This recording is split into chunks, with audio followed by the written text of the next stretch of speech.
बिस्मिल्लाहिर्रहमानिर्रहीम। अस्सलामु अलैकुम वरहमतुल्लाहि वबरकातुहू। अल्हम्दुलिल्लाहि रब्बिल आलमीन। अल्लाहुम्मा सल्लि अला मुहम्मदिन व अला आलि मुहम्मदिन।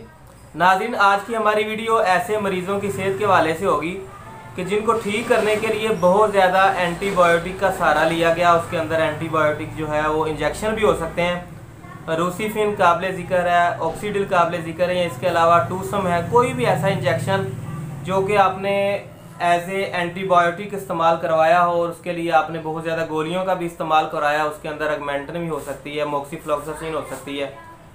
लेकिन ऐसे मरीज़ के जिनका इन्फेक्शन ज़ख्म ठीक नहीं हो रहा, ख़ास तौर पर ऐसे मरीज़ के जिनको शुगर है और उनकी शुगर कंट्रोल नहीं हो रही और उनके पाँव के ऊपर कोई चोट आ गई हो, कोई ज़ख्म आ गया हो, लेकिन वो ज़ख्म ठीक होने का नाम नहीं लेते।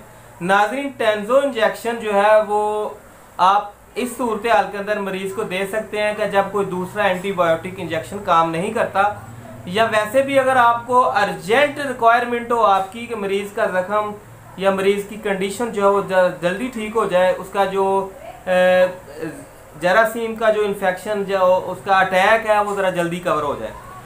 टेंजो इंजेक्शन को उस सूरत हाल के अंदर भी आप इस्तेमाल करवा सकते हैं कि डॉक्टर हजरात ने बोल दिया हो कि आपके मरीज़ का जो पाँव है वो शुगर की वजह से अगर उसको कोई ज़ख्म हो गया तो उसको काटना पड़ेगा और उसकी जो रगें हैं वो ब्लॉक हो चुकी हों, प्रॉपर सही तरीके से वर्क ना कर रही हों। इन तमाम सूरत हाल को कवर करने के लिए टेंजो इंजेक्शन को इस्तेमाल किया जा सकता है। नाज़रीन, अगर मैं बारीकी के अंदर जाकर बताऊँगा तो ये आपके लिए थोड़ा सा समझना मुश्किल हो जाएगा। सिर्फ मोटी सी बात कि जहाँ पर कोई एंटीबायोटिक काम ना करे वहाँ पर आप टेंजो को इस्तेमाल कर सकेंगे। अलबत्ता ऐसे मरीज़ के जिनको शुगर की वजह से पूरे जिस्म के अंदर कोई भी इन्फेक्शन हो, उसको ठीक करने के लिए भी आप टेंजो को इस्तेमाल करेंगे।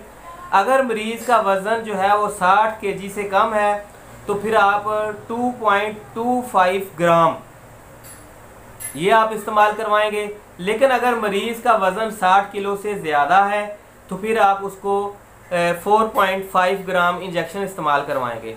कोशिश कीजिए कि रोज़ाना एक इंजेक्शन होगा, लेकिन अगर मरज़ की शिद्दत हो, इन्फेक्शन बहुत ज़्यादा हो, तो फिर आप 12 घंटे के प्रॉपर वक्फे के साथ इस इंजेक्शन को दे सकते हैं। और ये सिर्फ आईवी ही दिया जा सकता है, यानी कि वेन के अंदर ही देंगे, डायरेक्ट इस इंजेक्शन को नहीं दे सकते।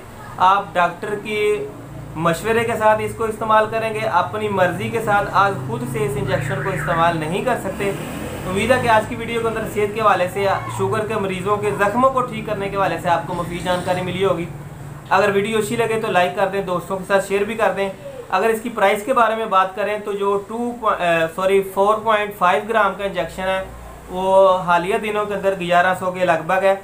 नाज़रीन, इस इंजेक्शन के इस्तेमाल के दौरान आप किसी भी किस्म का किसी और एंटीबायोटिक का सहारा नहीं लेंगे। अगर वीडियो अच्छी लगे तो लाइक कर दें, दोस्तों के साथ शेयर भी कर दें। मिलते हैं अगली वीडियो में, तब तक के लिए अल्लाह हाफिज़।